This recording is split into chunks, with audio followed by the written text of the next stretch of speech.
All right, good evening, everybody. It's your boy Akeem. Welcome to today's last blog. Here to give you a preview of the Tulsa Golden Hurricane for the 2016 college football season.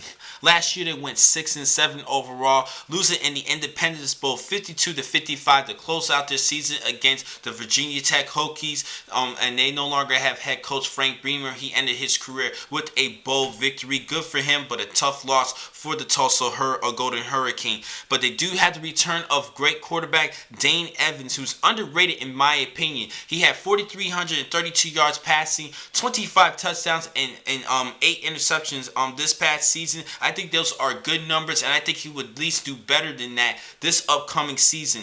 Even without the top wide receiver, returning receiver, and Kiaris Garrett, who's now with the Carolina Panthers of the National Football League. But they do have the return of Justin Hobbs and their number 2 target, and Josh Atkinson, who also had over 1,000 yards last season receiving, along with Kiaris Garrett.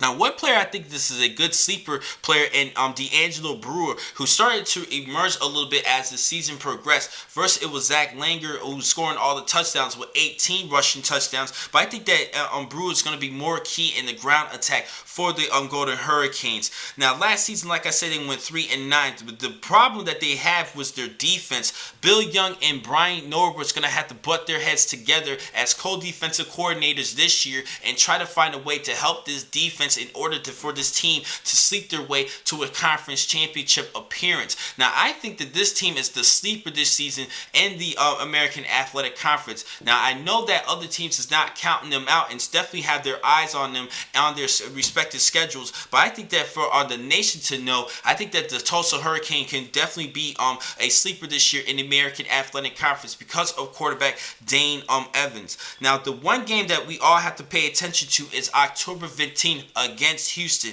They're going to hope that the Cougars make some mistakes and they have to capitalize on those mistakes. I really think if this happens and the defense plays good enough, obviously, this Tulsa team could definitely make it and represent the West for the conference championship. Now, for this year, I think they're going to do at least 2 games better. I have them going 8-4 overall to cap off the season, but still not make it to the conference championship. I think they're going to lose to Houston, but they could still beat Houston as a sleeper this season. But I have the Houston Cougars winning the conference championship this season again, back to back. Now, the next time to catch you guys will be tomorrow, where I will start giving you my previews of the teams in the ACC conference. Thank you for watching today's vlogs. I'm your man, Keem McCall. Be easy.